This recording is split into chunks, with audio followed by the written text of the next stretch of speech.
It's the evening of August 12, 1985, and the sky above Japan saw a large aircraft pitching and swinging uncontrollably due to sudden loss of control. Having no flight control and air rushing out, the pilots knew they need to land anywhere fast. The controllers at Haneda can see a plane flying away to the west, so they gave an alternative, Nagoya, an airport 72 miles southwest of their position. Alright, your position 72 miles to Nagoya.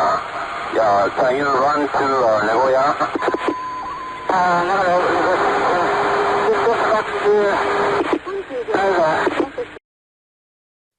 The pilots chose to land at Haneda. Despite their best efforts, the plane ended up crashing on the mountains, and 520 people had lost their life. However, there's still a question: can they land anywhere successfully? I mean, to land at other airports, or do a ditching? Well, first thing you need to know is, Boeing 747 is a large aircraft, and it need long runway, approximately 1,500 meters, or 5,000 feet to stop. The runway at Haneda is about 3,000 to 3,300 meters, Nagoya's 2,800, and Yokota's 3,300. It seemed like Flight 123 can land anywhere, so why? Simple, landing at unfamiliar airport is not easy. You couldn't just declare an emergency and bring your aircraft to land. You don't know where's the airport at, and it could get worse if you don't have someone guiding you.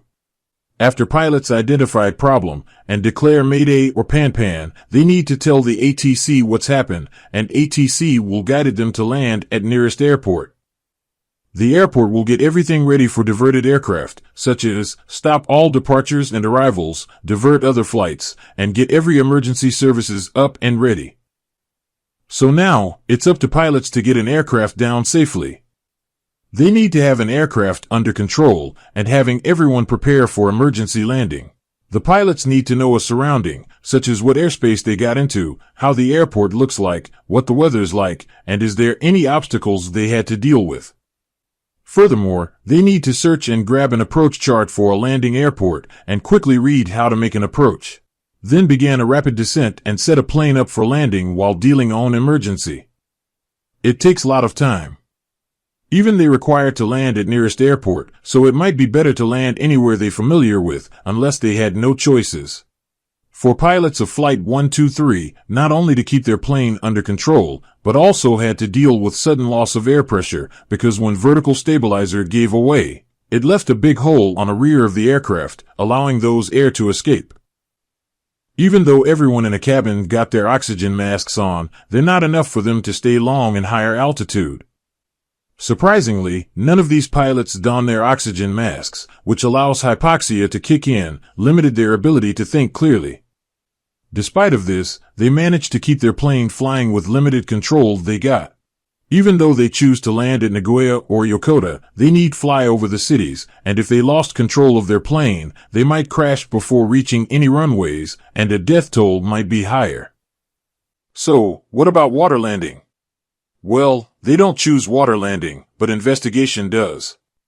They did try in case of pilots gave up on landing at airports and gone for ditching. A Boeing 747 is not flying boat, and make water landing is quite dangerous. To make successful ditching, they need maintain speed and descend rate to avoid airplane to broke into pieces. Many test pilots told investigators that the speed shouldn't be lower than 200 knots, and if any flight controls were functional, they'll be able to achieve it. But as we know, Flight 123 is uncontrollable. A ditching might become even impossible. If they lost control of their plane, it would likely to be disintegrated on impact.